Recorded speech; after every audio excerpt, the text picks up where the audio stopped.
right? So when it comes to, this is now we're shifting into habit formation. When it comes to a plan for life, everything that you do in life is simply about your habits, right? It's simply about how you approach things and what you do consistently. And a study from 2010 from the last name Lally and a few others talks about how it takes 84 days to reach something that's known as automaticity, right? Automaticity is when the brain begins to do things automatically, but not just that, it also senses when you don't do something and it makes you feel weird about it, right? So many of you all have habits that you perform on the daily, and if you think about what you do on the daily, you could think about those things and you know what they are, and you know that if you were to skip out on one of those things, you would feel weird about it. You feel like, oh, my day hasn't started the way I wanted it to. Oh, I can't sleep as well. I can't fall asleep because I didn't do that one specific thing, right? So that's something known as automaticity. I was told growing up that it takes 21 days to formulate a habit.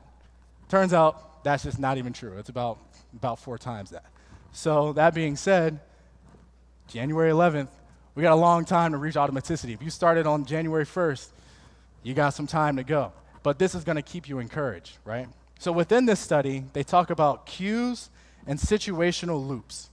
And what these are is that a cue in the brain is tied to an outcome, right? So you have one thing which triggers your brain to want to do the next thing. And if you look at the habits that you have, they're always typically situational.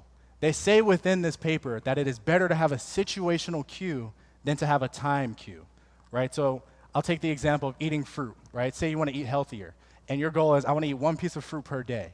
Most people would continue to say, all right, well, around 3 p.m. I'm going to eat this orange, or whatever it is.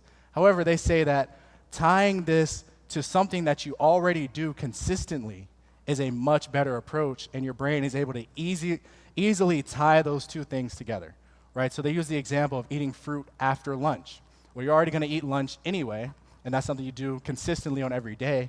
So you want to tie a new habit to something that you're already doing consistently, right? So whether that new habit is, I want to eat a piece of fruit, I'm doing that after lunch. Or I want to stretch, I'm going to stretch after lunch. And repetitiously doing that is what leads to automaticity much quicker, right? If you wake up and you say, all right, every day I'm going to stretch. So every day I wake up, I'm just going to stretch. Or at some point in the day, I'm just going to stretch.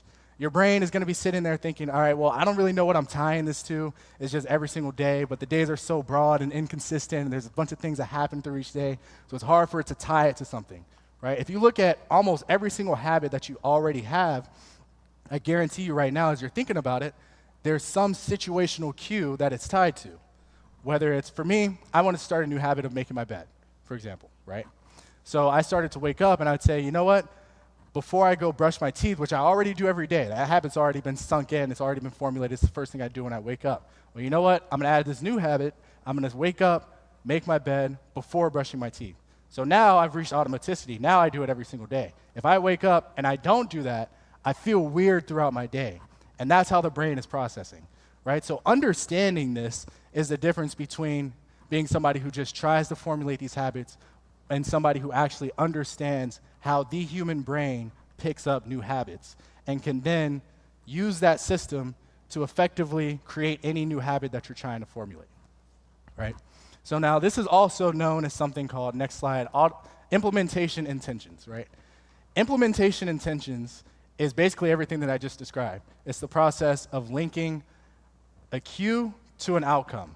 But what they say about this was founded by Peter Golwitz in 1999, and what they say about this is that the more specific you can be with whatever it is you're trying to do, is the easier it is for your brain to associate the two, right? So if I say, you know what, I'm going to stretch every day after lunch, versus if I say, I'm going to stretch in this specific place and do these 5 specific stretches every day, or this stretch routine every day after lunch, now it's more specific in my brain. So now it's easier for my brain to make those two links, right? Now this is something that most people don't think about. This is something that usually comes pretty subconsciously to people, but understanding this, like I said, is what's really going to help this stick when you're doing it.